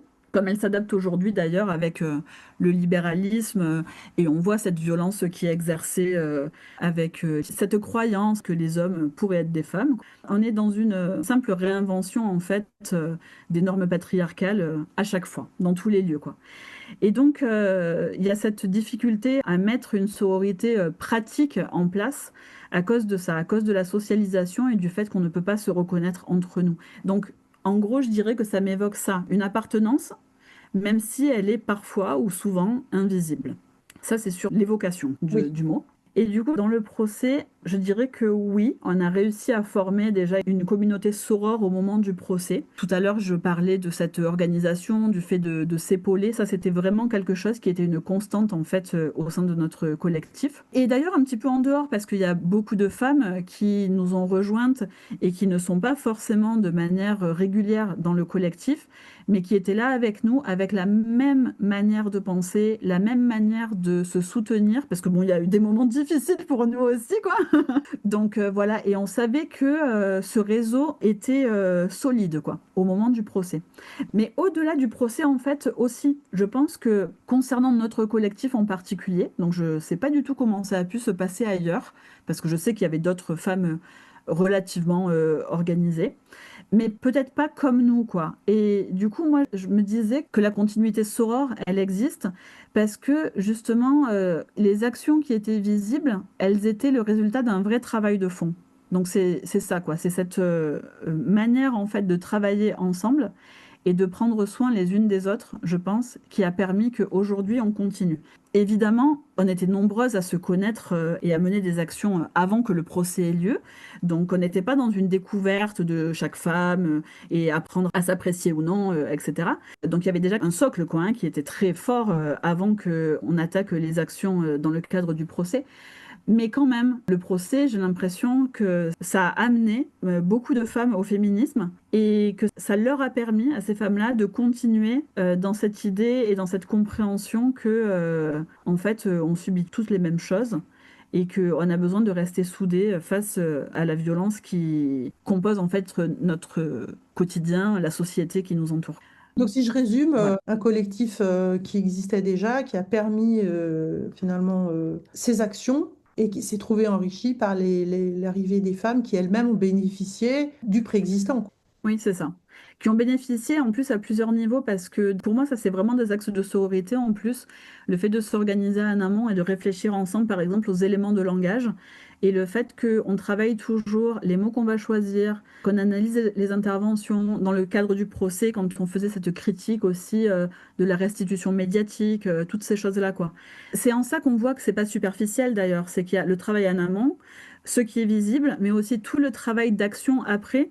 Et donc tous ces éléments, tous ces moments invisibles qui sont en fait les plus longs et qui nous unissent, quoi, parce que ça nous amène à discuter beaucoup, à vraiment être dans une anticipation et à toujours faire attention parce qu'on sait que comme il y a un dénigrement du féminisme, c'est aussi une réflexion sur comment faire passer des messages puissants, je pense au collage en particulier, comment faire passer des messages puissants sans heurter non plus peut-être la sensibilité d'autres femmes qui pourraient s'intéresser à rejoindre le collectif ou Oui, c'est d'autres vrai. collectifs. Parce que voilà, ce qu'on fait là, Il y a un travail on espère, permanent sur les messages. voilà, c'est ça. Et on espère des répercussions d'ailleurs partout. Enfin, s'il peut y avoir une inspiration par rapport aux choses qu'on fait, ce n'est que mieux parce que ça permet justement à d'autres femmes de réaliser comment on s'organise et que c'est possible en fait de faire des choses, même si, bon. On n'est pas en train de, malheureusement, de tout changer comme on aimerait que ce soit le cas, mais on arrive à voir par contre cet impact autour de nous. Ça, c'est authentique, c'est vrai. On sait que de plus en plus, on arrive à donner cette analyse féministe autour de nous et qu'elle soit comprise. À Et tous le les niveaux. podcast est là pour ça d'ailleurs. Exactement. Maintenant, ça fait déjà plusieurs mois que le procès est derrière nous et ce serait intéressant que tu puisses donner ton analyse de après coup. Qu'est-ce que tu ressens maintenant avec le recul, maintenant que c'est un peu plus froid et encore pas tant que ça, quand tu repenses au procès et qu'est-ce que tu en as gardé et est-ce qu'il y a des conséquences très concrètes sur toi, positives ou négatives? Donc, je dirais peut-être deux manières d'articuler la réponse. Déjà, une chose un peu globale et après une chose un peu plus personnelle. Sur le plan global, je dirais que c'est une... Bon, ça me concerne, mais je veux dire, c'est quelque chose plus au niveau de ma pensée que vraiment de comment ça me touche personnellement, quoi. Je dirais que c'est une période qui m'a comme renforcée politiquement, que ça a consolidé en fait la conviction de choses que j'ai développées un petit peu ici, du féminisme comme travail collectif et pas individuel. Ça ne fonctionne pas de manière individuelle, on a besoin de la perspective systémique. Que la violence, ce n'est jamais une fatalité et que ce n'est jamais un dérapage, que c'est toujours un choix conscient et c'est une arme de contrôle. Et pour moi, c'est un regret permanent en fait que les médias, bon, quand je dis les médias, évidemment, peut-être que certains médias plus discrets arrivent à avoir ce genre d'analyse. Not all media. Ouais, not all media, c'est ça. Mais globalement, dans la médiatisation, en fait, et dans ce qui est accessible, en fait, et notamment pour un public conventionnel, les médias auxquels on a accès n'ont pas vraiment ce genre d'approche. Les femmes ont besoin de savoir que le viol, les violences sexuelles sont des armes de contrôle, depuis l'enfance surtout. Les filles sont violées, sont agressées sexuellement et c'est terrible. Et pardon parce que je suis émue encore de dire ça, mais c'est des choses qui nous ont touchées, qui nous touchent, qui touchent les filles de notre entourage, qui touchent toutes les femmes qui se sont construites sur ces violences parce qu'elles ont été malmenées, maltraitées, violées, agressées dans leur enfance. Ou aussi simplement sur le plan symbolique, c'est une violence, le sexisme symbolique, c'est une violence de se construire comme ça, parce qu'on est construite dans un apprentissage à se minimiser sans cesse. Comment je peux dire? À réduire notre propre personne, à apprendre que la déshumanisation, c'est normal. Et ça l'est pas. Je veux dire, on a notre place comme n'importe quel être humain. Mais voilà, le fait de se construire dans cette idée que la femme n'est pas un standard, c'est se construire sur une démolition constante en fait. Et donc ça, c'est insoutenable. Et ça, c'est quelque chose que, ben oui, on ne peut que regretter en fait que les médias n'aient pas une perspective comme ça, et dans toutes les régions du monde, hein, peu importe, hein, qu'on soit dans des systèmes, dans des États qui soient des États de coercition ou dans des États très libéraux, ou peu importe. Les femmes en fait vont toujours subir cette mise en hiérarchie où elles vont être subordonnées aux hommes et au pouvoir des hommes.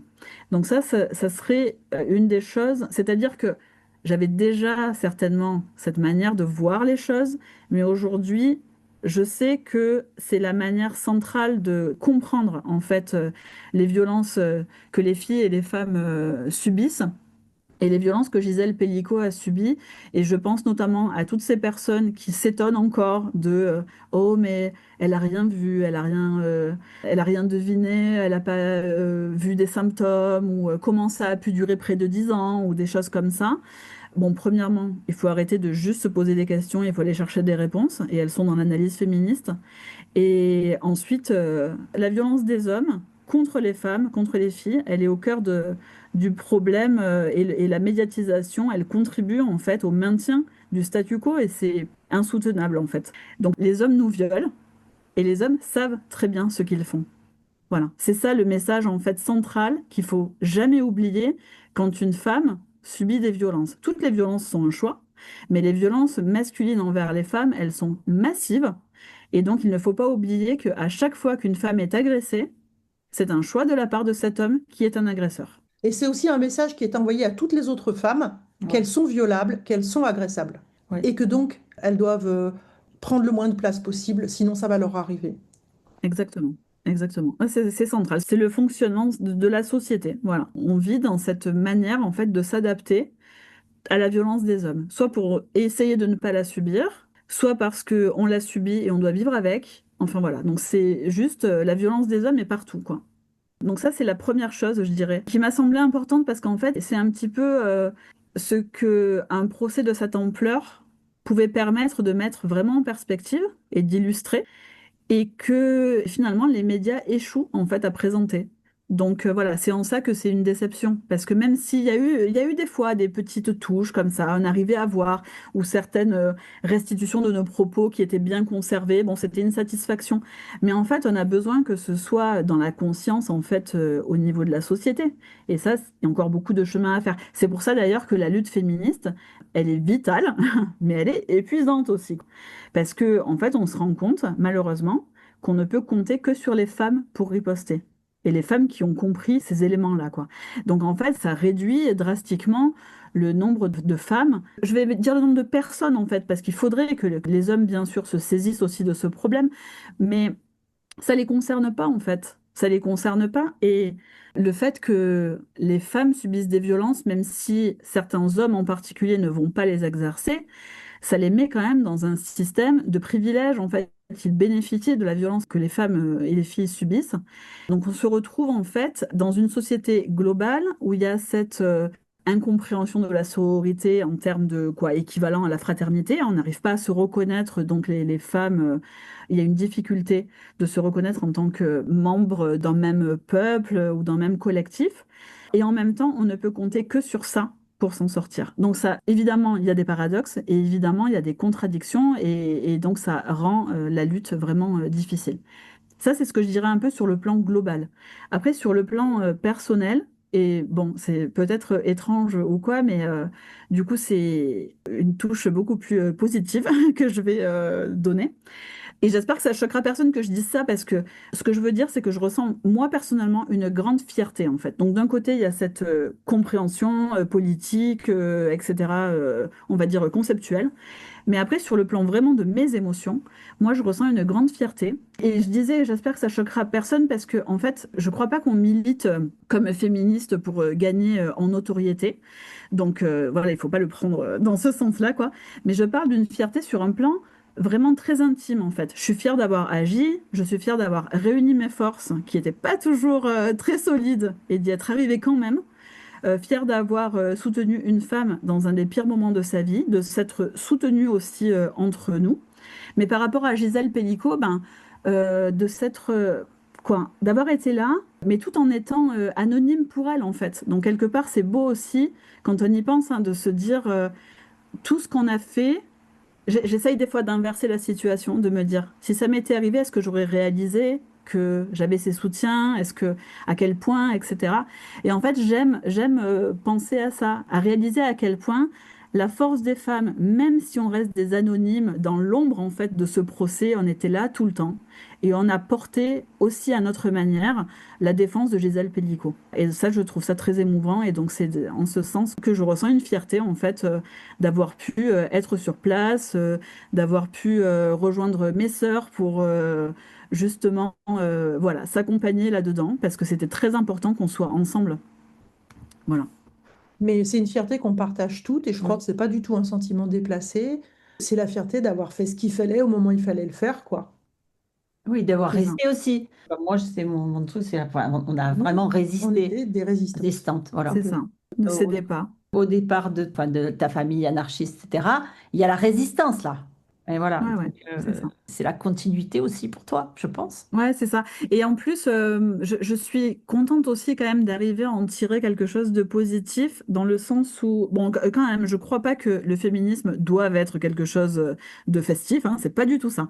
Mais par contre, je suis contente d'en tirer quelque chose de positif parce que ça permet d'alimenter aussi le moteur, hein, parce qu'on a ressenti, bon, je dis je peux parler pour moi, mais je pense que ça a été largement partagé par nous toutes. J'ai ressenti beaucoup de fatigue et beaucoup de frustration. Je veux dire, ça, c'était notre lot aussi, d'être épuisé en fait à cause de ce procès, à cause des interactions inévitables avec les violeurs quand on était au tribunal, à cause des interpellations quand on allait faire nos collages et qu'on tombe forcément sur des mascus. Et donc ça, c'était constant. Donc c'est important aussi de pouvoir en tirer quelque chose qui nous donne une énergie positive pour pouvoir continuer autrement, se dire que ce qu'on fait même si ça n'a pas beaucoup d'impact, que c'est jamais inutile.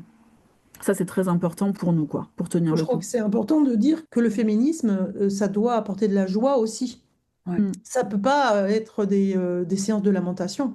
Ouais, tout à l'heure, je disais pas festif, parce que je pense encore au féminisme tel qu'il est médiatisé aujourd'hui, et donc qui n'est pas vraiment du féminisme. Et c'est ce féminisme à paillettes, voilà. Bon, je peux comprendre qu'on ait besoin justement de chercher des choses comme ça, mais en fait, c'est tellement déconnecté des enjeux politiques que c'est hors sol, quoi. Enfin, c'est-à-dire que je comprends pas comment on peut être féministe sans avoir cette analyse derrière et une conscience, encore une fois, systémique. Je suis très répétitive peut-être. Ça me fait penser à, tu sais, à la manif Nous Toutes, où régulièrement à Paris, il y a des séances de twerk, de trucs un peu chelous, là, où il y a des femmes qui sont à quatre pattes et qui remuent leurs fesses en disant que c'est de l'empowerment. Et moi, ça me sidère, quoi.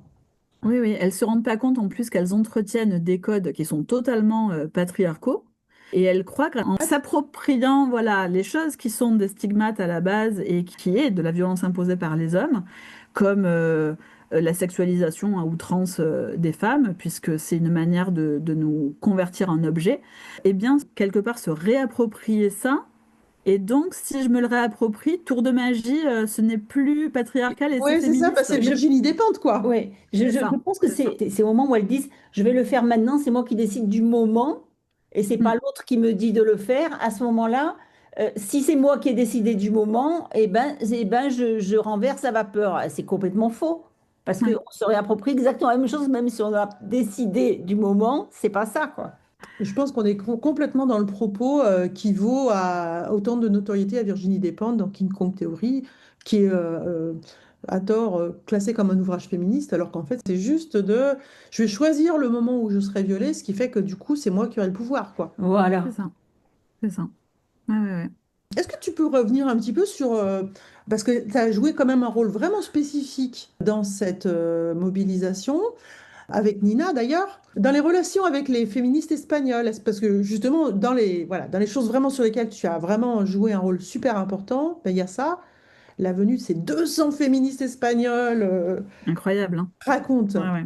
Oui, alors déjà, je dois dire que pour moi, c'était très, très, très important parce que comme je suis binationale et que mon féminisme militant, il a vraiment commencé en Espagne, pour moi, c'est important d'avoir toujours un pied, en fait, dans ce qui se fait là-bas et tout. Je suis d'ailleurs toujours membre du collectif de la ville où j'habitais et je milite toujours à distance, mais bon, je fais ce que je peux, quoi.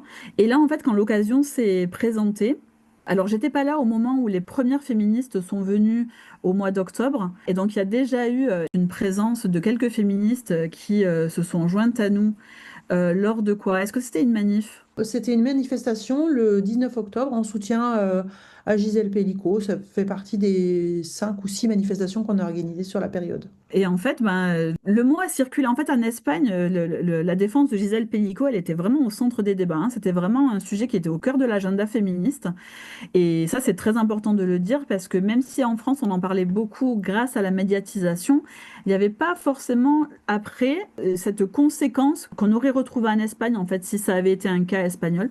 Il n'y avait pas forcément cette mobilisation massive, en fait, dans la rue.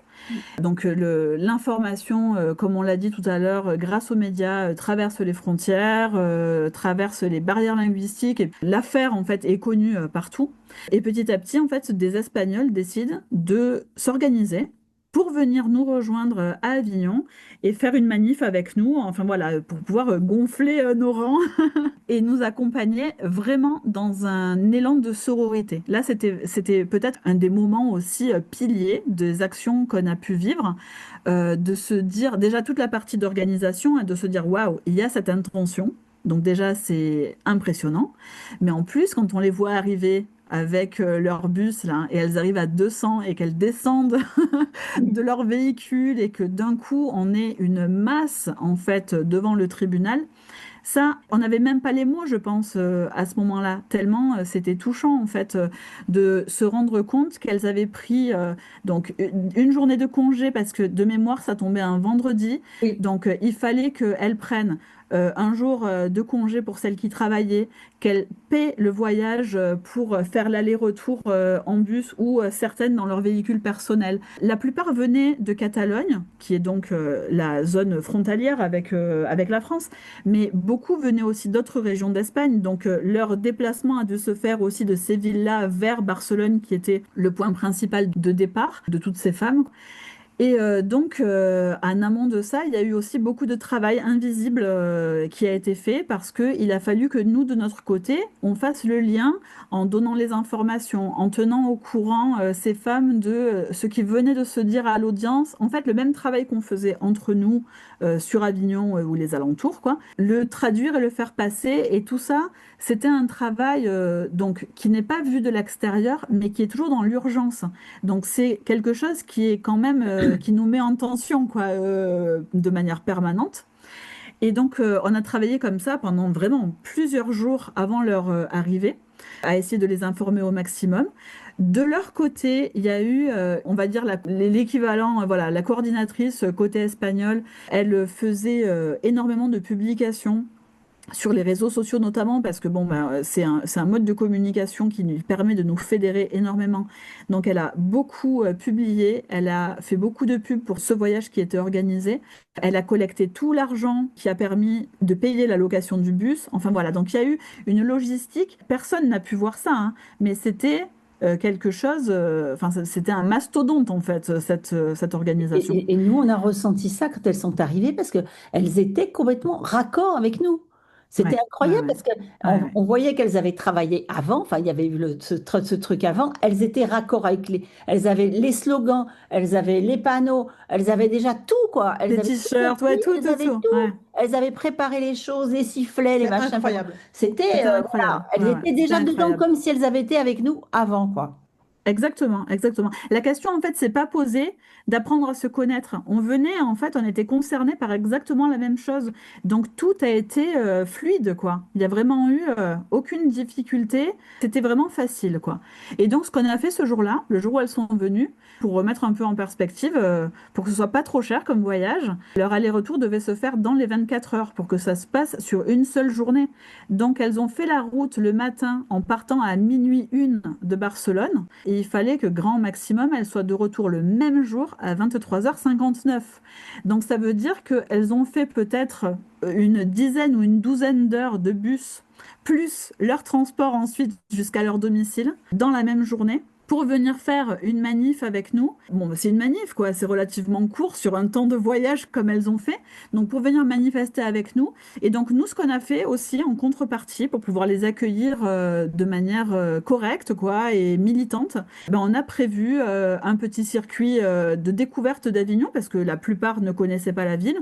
Donc, un circuit militant où on a donc collé des portraits de Gisèle Pélicaud. Donc, on leur a montré déjà la technique de collage. On leur a parlé de la recette, comment on fait cuire la farine, comment on applique la colle sur les murs et on place les papiers. Enfin, tout ça, toutes nos techniques en fait. Sonore, quoi. Exactement. Toutes nos techniques. Je me demande si c'était pas la journée où il a fait le plus de Mistral à Avignon. Ce jour-là, c'était terrible. Elles ont souffert. Elles nous ont dit le Mistral patriarcal. Et donc, elles en ont bavé à cause de ça, quoi, parce qu'elles connaissent pas. Dans certaines régions, il y a un vent qui est similaire au Mistral, mais là, il était particulièrement fort. Donc, elles étaient un peu perturbées entre la fatigue du voyage, la météo qui était pas très clémente, et puis qu'on était, on était énervés. Ce jour-là, il fallait que ensuite on fasse nos discours devant le tribunal, tout ça. Donc, on venait aussi avec une niaque. Voilà, tout ça faisait que il y avait beaucoup d'énergie, quoi, on va dire. Donc on a fait plein de choses, on a réussi à manger ensemble, alors pas les 200 en même temps parce que c'est dur de trouver des lieux avec autant de place, mais on a réussi à se réunir au maximum, voilà, toute la journée. Et quand la manifestation s'est terminée, très peu de temps après, elles avaient leur bus qui repartait, donc on a dû se dire au revoir vraiment rapidement. Et c'était drôle parce c'est un peu comme quand on fait un rêve ou qu'on a passé une nuit sans dormir. On a l'impression qu'on l'avait peut-être imaginé, mais non, elles étaient vraiment là. Bon, nous, on était à bout aussi, hein. On était sur le dernier jour de mobilisation. Au bout de notre vie, ouais. Ça. Donc, c'était beau, terrible, il y avait tout ça en même temps, quoi.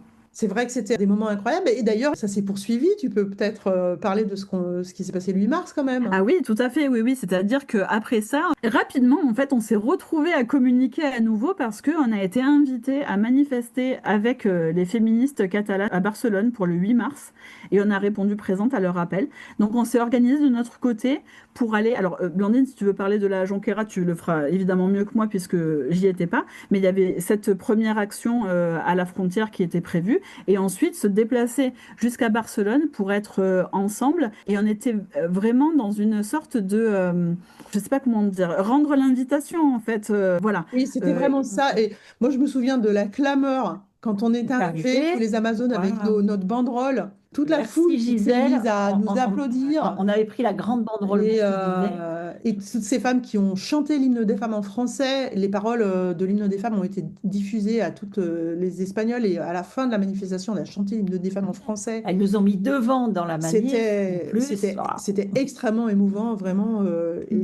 D'ailleurs, Valentine, on voit, quand on regarde les photos de la manif, vu que oui, on est devant, on voit tous nos panneaux en français. Et c'est émouvant parce que c'est les panneaux qu'on avait devant le tribunal à plusieurs reprises quand on faisait d'autres manifs ou d'autres rassemblements, et les voir ailleurs dans une lutte qui est vraiment solide, parce que en France, on a une manière différente, qui est beaucoup moins dans la rue que ce qu'on va retrouver en Espagne. Et là, donc, de voir cette masse de femmes, parce que là, on parle plus de 200 femmes, et c'était monumental, quoi. C'était incroyable. Et ce lien, je pense, perdure là, dans la situation dans laquelle on est aujourd'hui, où on accompagne la demande de libération de notre sœur Ibtissam Betty Lashgar. Les féministes espagnoles, elles sont mobilisées aussi, et moi, je sais que je suis en lien avec certaines, que je connaissais aussi même avant l'affaire Pélicaud, en lien avec mon militantisme avant d'être en France. Mais ce lien, il n'est pas interrompu. C'est pas parce que là, il n'y a pas de choses peut-être qui nous unissent de manière forte. Enfin, imaginez des dizaines et des dizaines de violeurs d'une même femme. C'est vrai que c'était normal, en fait, qu'il y ait un impact médiatique comme ça. En fait, on n'a pas besoin d'avoir une autre affaire aussi sordide pour s'unir à nouveau. Non, le lien, il n'est pas interrompu, on continue à communiquer. Et là, d'ailleurs, on a réussi à mener des actions plus ou moins communes récemment autour de Betty, pour accompagner Betty, quoi. Donc voilà, donc c'est important de le dire aussi, parce que vraiment, c'est nécessaire de se rappeler que le féminisme, on parle d'universalisme souvent, mais on peut dire qu'il est international, on peut prendre les mots qu'on veut. Le féminisme, il ne connaît pas de frontières, il ne connaît pas de religion, il ne connaît pas de frontières, et donc il est partout, parce qu'encore une fois, on vit toutes les mêmes choses. Qu'est-ce que tu as envie de rajouter? Je peux dire un truc sur la sororité. Du coup, je voulais dire que la sororité, c'est le peuple des femmes. Et je voulais rappeler une phrase que j'ai entendue il y a quelques années. D'ailleurs, on était ensemble, on était à l'Université des femmes à Marseille quand on l'a entendue de la part d'une féministe ouïghour qui s'appelle Dilnour Reyhan. Et cette phrase, elle se traduit comme ça: les femmes sont le soleil des femmes. Et pour moi, c'est absolument ça la sororité.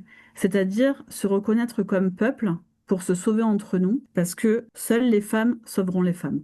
Et je crois que ça, c'est un des plus beaux messages que le féminisme nous donne, quoi. Pour conclure, je dirais que c'est important qu'en France, on arrive à s'unir un peu plus, notamment dans la rue, qu'on arrive à prendre exemple sur nos sœurs anglaises et espagnoles, que nous sommes toutes Gisèle, que nous sommes toutes Betty, que nous sommes toutes afghanes, que nous sommes toutes les femmes, que nous devons laisser des traces de nos luttes pour que les hommes ne les effacent pas.